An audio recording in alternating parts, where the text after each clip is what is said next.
Good evening all reason. मैं राकेश कुमार गुप्ता बलिया से। आज बात करते हैं इंडियन पेनल कोड के तहत 1860 1860 से सेक्शन धाराएं 300 और 302 303 और 304 की बात करते हैं। What is the punishment of the for murder? What is the punishment for murder by life convict? What is punishment for the culpable homicide is not amounting to murder?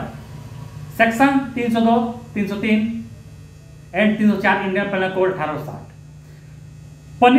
Punishment for murder by life convict and punishment for the culpable homicide is not amounting to murder under Indian penal code is defined under section 302 303 304 Indian penal code 1860। Provision under section 302 and 304 304। If other section behind the sexual other menstruation. Section 302 Indian Penal Code punishment for murder. Whoever the committee murder shall be punishment with a death imprisonment for life and shall also be liable to fine. Section 303 Indian Penal Code punishment for murder of life murder convict. Whoever being under sentence imprisonment for life committee murder shall be punishment with death. Section 303 कहता है कि Indian penal code punishment का homicide not amounting to murder. whoever committee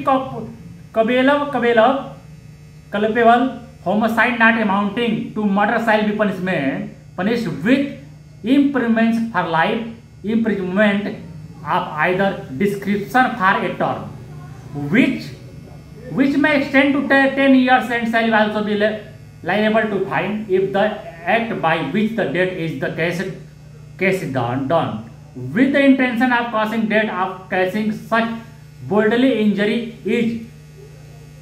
is likely to cause death or with imprisonment either description for a term which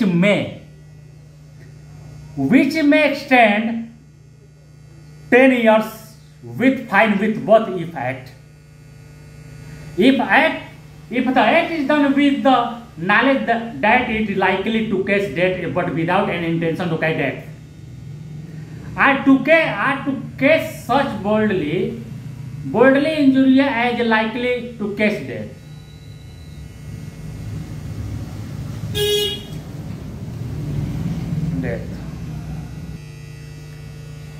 IPC की धारा 302 के अनुसार कहा जा सकता है कि जो भी कोई व्यक्ति किसी व्यक्ति की हत्या करता है उसे मृत्यु दंड या आजीवन कारावास के साथ आर्थिक दंड से दंडित किया जाता है। लागू होता है हत्या करना, मृत्यु दंड आजीवन आर्थिक दंड की प्राप्ति की जा सकती है। इस प्रकार अपने अनुसार इसको व्यवस्थित की जा सकती है और अपने अनुसार इनके बातों को भी रखा जा सकता है कि 302 के अपराधी आजीवन कारावास से मुक्त किस होगा कि नहीं होगा। यह एक गैर जमानती संज्ञेय अपराध है और सत्र न्यायालय द्वारा विचारणीय है कि अपराध समझौता करने योग्य नहीं है। हमें अक्सर सुनने को पढ़ने में आता है कि मान लीजिए हत्या के मामले में अदालत आईपीसी यानी भारतीय दंड संहिता की धारा 302 मुजरिम को हत्या का दोषी पाया है। न्यायालय दोषी मृत्युदंड फिर आजीवन कारावास की सजा सुनाती है, किंतु काफी लोगों को अभी धारा 302 के बारे में सही ज्ञान नहीं है। आइए इसके क्योंकि धारा 302 की हत्या के लिए दंड भी दिया जा सकता है क्योंकि 302 के तहत हत्या का अपराध करने का दोषी पाया है।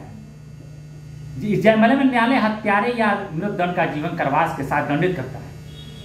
हालांकि भारतीय आबादी एक बड़ी संख्या अभी तक बात किया जान है कि आईपीसी की धारा 302 किससे संबंधित है। धारा तो एक झलक दी जाती है क्योंकि आईपीसी धारा 302 क्या है भाई, ये प्रश्न उठता है, कोई भी पूछ सकता है आईपीसी धारा 302 क्या है। भारत में ब्रिटिश शासन के दौरान भारत में ब्रिटिश शासन के दौरान भारतीय दंड संहिता की धारा भारत में ब्रिटिश शासन के दौरान भारतीय दंड संहिता को 1862 में लागू किया गया था। इसके बाद समाज की आवश्यकता के संबंध में समय से आईपीसी के संशोधन किए गए थे क्योंकि भारतीय दंड के संहिता के तहत सबसे महत्वपूर्ण परिवर्तन विशेष भारतीय स्वतंत्रता कब किए गए थे, क्योंकि आईपीसी का महत्व इस हद तक था कि पाकिस्तानी और बांग्लादेश भी इस आपराधिक शासन के उद्देश्यों को अपनाया था। इसी तरह भारतीय दंड संहिता की बुनियादें संरचना देशों दंडात्मक शैली कृति अपेक्षाकृति म्यांमार श्रीलंका मलेशिया सिंगापुर आदि जैसी व्यवस्था में किया गया था।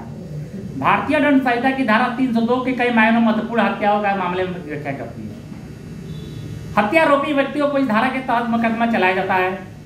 इसके अलावा अगर मामले में हत्यारों के आरोप के आरोपी दोषी माना जाता है तो मुकदमे 302 के ऐसे अपराधियों को सजा दी जाती है।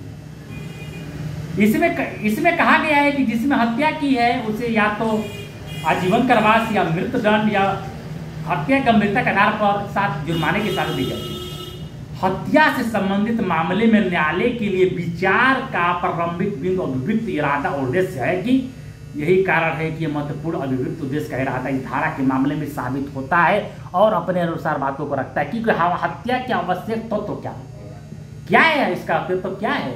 हत्या का आवश्यक सामग्री क्या है भाई? इरादा होना चाहिए, मौत का कारण बनने की इरादा होना चाहिए, इंटेंशन क्या है, मौत का कारण क्या है, अधिनियम को इस ज्ञान के साथ किया जाना कि अधिनियम दूसरे के मृत्यु का कारण बन सकता है।